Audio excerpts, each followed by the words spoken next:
So even at its original price of about $460, this smartphone offered great bang for your buck. But after a curious and recent price cut, it's become the best smartphone deal on the planet.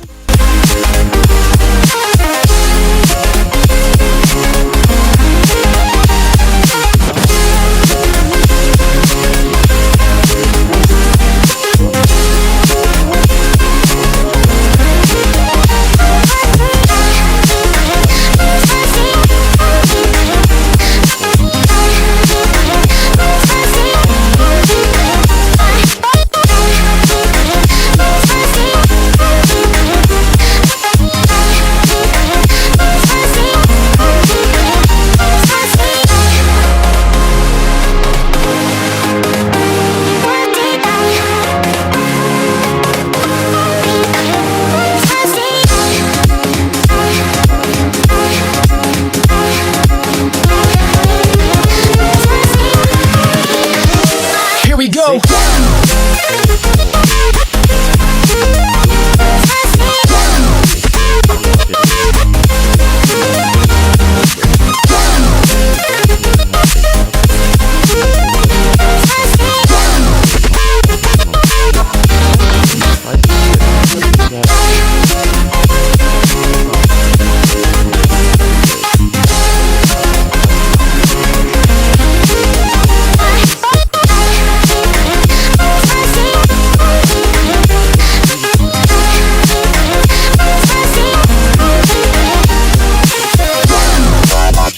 Then again, the average Android game hasn't exactly got more demanding in the last 2 years, so the MT6753 still manages to cope pretty well. It won't play at full frame rates on every single game, but for the most part it's a smooth, clean and refined experience.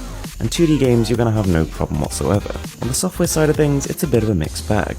On one hand, we're running a next to stock, bloatware-free experience, but on the other hand, that experience comes in the form of Android 5.1.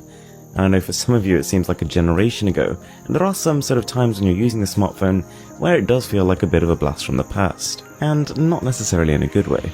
In terms of the camera, we've got a Sony IMX214 sensor, capable of 13 megapixel photos or 1080p video, and for the most part the results are really good.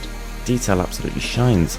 The colours lack a little bit of vibrancy unfortunately, but that could be tweaked afterwards. More importantly, the shutter time is extremely fast, almost eliminating all blur from your photos. It's got a good depth of field due to a fairly wide aperture, and also the front camera isn't half bad either. Unfortunately, the video is absolutely terrible, but aside from that, it's a pretty good camera. The speaker on the back is pretty unspectacular. I mean, the placement isn't fantastic, but volume is good. It's not particularly detailed or particularly bassy, but it's not bad in either of those categories either. It's also worth noting that the battery capacity is massive.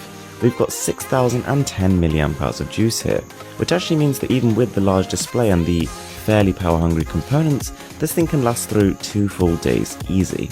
It also means that when sitting on standby, the battery drain is actually very slow. In terms of inbuilt storage, we've got 32 gigs, which is actually not bad. But unfortunately, the company has made the odd decision to not include an SD card slot. So guys, that is the Mrwhosetheboss One Max. And no, I can't guarantee stocks are exactly going to last on this guy, because at this price, it's an absolute steal. At its original RRP of $460, I'd probably tell you to give it a miss. For that price, it's a little bit underpowered and the screen resolution really doesn't keep up.